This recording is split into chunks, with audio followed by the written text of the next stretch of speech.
perkenalkan nama saya Cindy Nadira Purnomo dengan NIM 248114049. Saya merupakan mahasiswa Teologi Moral kelas H.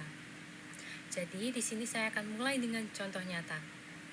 Dalam persidangan kasus korupsi proyek BTS 4G, terungkap bahwa mantan Menteri Johnny G. Plate pernah menyumbang sebesar 500 juta ke Yayasan Pendidikan Katolik Arnoldus Kupang.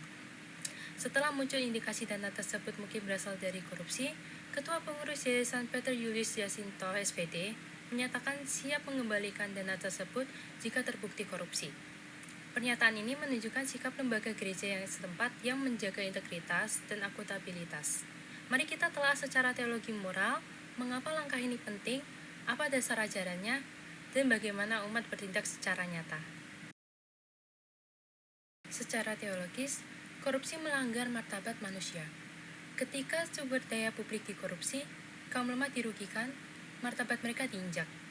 Kitab Amsal bab 11 ayat 1 menegaskan bahwa neraca serong adalah kekejian bagi Tuhan. Serta dalam kitab Yesaya bab 1 ayat 17, Yesaya mengajak kita untuk berbuat adil. Karena itu, lembaga gereja tidak boleh menerima donasi tanpa memeriksa asalnya, agar tidak mencederai martabat sesama manusia. Ajaran sosial gereja memanggil kita untuk memprioritaskan kaum miskin. Korupsi merampas hak mereka atas layanan atau bantuan. Dengan menolak donasi yang dicurigai, gereja menunjukkan solidaritas kepada yang lemah. Pernyataan Peter Julius mencerminkan pembaruan batin, yaitu kesediaan introspeksi dan menegakkan koreksi bila terbukti salah, serta akuntabilitas, yaitu menyiapkan prosedur verifikasi donasi dan komitmen mengembalikan jika perlu. Ini sejalan dengan nota pastoral KWI yang mengajak transparansi dan sistem akuntabel di gereja. Berikut pernyataan tokoh iman lokal terkait kasus ini.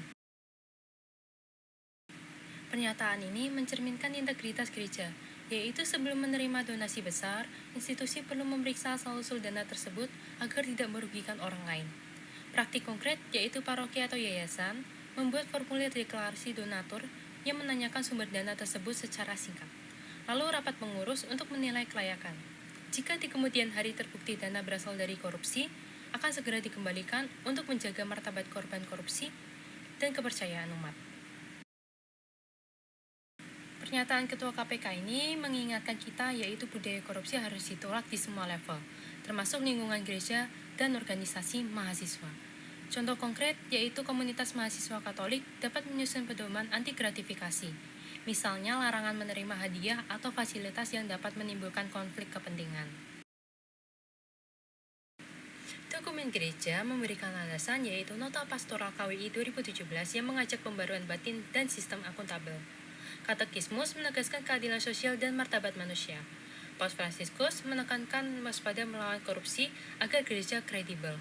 Ayat-ayat seperti Amsal bab 11 ayat 1 dan Yesaya bab 1 ayat 17 menguatkan panggilan berbuat adil dan jujur.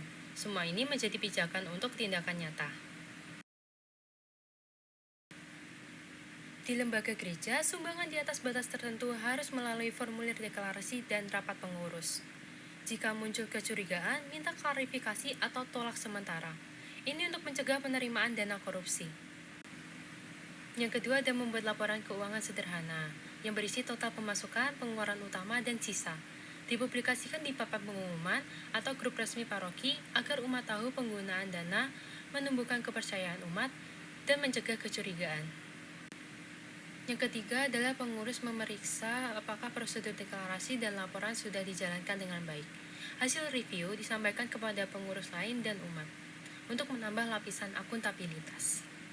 Lalu sebelum rapat keuangan, kita harus mengingat pada Amsal bab 11 ayat 1 yang menegaskan tentang kejujuran. Lalu berdiskusi bagaimana memastikan keputusan yang adil. Ini memberikan pola pikir etis dalam pengelolaan dana. Yang dapat dilakukan para umat adalah, jika ada tawaran meragukan, dapat kita tolak atau diskusikan secara transparan. Menolak gratifikasi menumbuhkan budaya anti korupsi. Selain itu, kelompok mahasiswa Katolik juga bisa melakukan sharing singkat yang membahas bagaimana kita mencegah korupsi di lingkungan ini. Diskusi ini membangun kesadaran kolektif. Lalu secara pribadi, introspeksi membentuk sikap yang siap menolak korupsi. Kita tanyakan, apakah tindakan yang saya lakukan hari ini sudah adil dan jujur? Dari kasus sumbangan Johnny Ciplet ini, mengingatkan kita gereja harus menjaga integritasnya. Cek asal donasi, transparan, dan siap bertindak korektif apabila terbukti salah. Berdasarkan ajaran sosial gereja dan berdasarkan kitab suci tentang kejujuran dan keadilan, kita dipanggil untuk menjadi pejuang keadilan. Tolak gratifikasi, laporkan kecurigaan, dan terus refleksi etis agar keputusan kita adil. Semoga ini menginspirasi tindakan nyata di lingkungan kita ya. Terima kasih telah menonton. Riches